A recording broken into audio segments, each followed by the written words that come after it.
ஸ்ரீ சாமி கார்ஸ் நடத்தும் மாபெரும் யூஸ்டு கார் மேளா. இடம் ஸ்ரீ லட்சுமி நாராயணன் மகால் வளாகம், கோவை.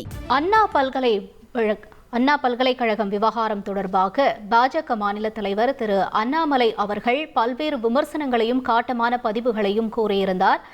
இது தொடர்பாக நம்முடன் அடுத்தபடியாக இணைப்பில் இணைகிறார் கான்ஸ்டன்ட் ரவீந்திரன் அவர்கள்.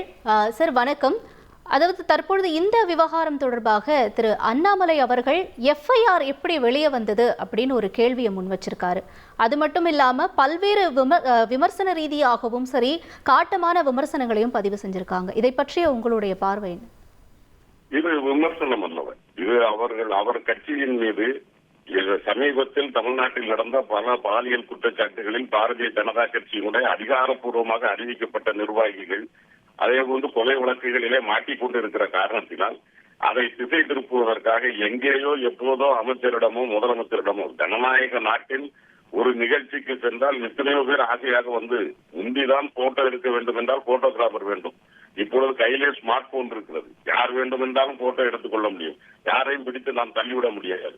போட்டோ எடுத்ததனாலே அவர் கட்சிக்காரர் என்றும் அதனால் அது திமுக என்றும் அவர் பேசுவது என்பது முற்றிலும் அறிவுக்கு ஒவ்வாதது மட்டுமல்ல. பாரதிய ஜனதா கட்சியினுடைய அவர்களுடைய நிர்வாகிகள், அதிகாரப்பூர்வமாக இவர் அறிவித்த நிர்வாகிகளே பாலியல் குற்றச்சாட்டுகளிலும் கொலை குற்றங்களிலும் மாட்டுவதனால் அதை திசை திருப்புவதற்காக இப்படி ஒரு கேலி கூத்து, ஒரு நாடகத்தை நடத்தி கொண்டிருக்கிறார். இதை நாட்டு மக்களும் பொருட்டாக எடுக்கப் போவதில்லை. திராவிட முன்னேற்ற கழகமும் இதை பற்றி கவலைப்பட வேண்டியதில்லை. ஆனால் பாதிக்கப்பட்டவர்களுக்கு நியாயம் கிடைக்க வேண்டும், அவர்களுக்கு நீதி வேண்டும். அதை இந்த அரசு செவ்வனே செய்து கொண்டிருக்கிறது. திராவிட முன்னேற்ற கழக அரசை பொறுத்த வரைக்கும் எல்லோருக்கும் பொதுவான அரசு. இதை மாண்புமிகு முதலமைச்சர் அவர் பதவியேற்ற நாள் முதலாக சொல்லி வந்து கொண்டிருக்கிறார்.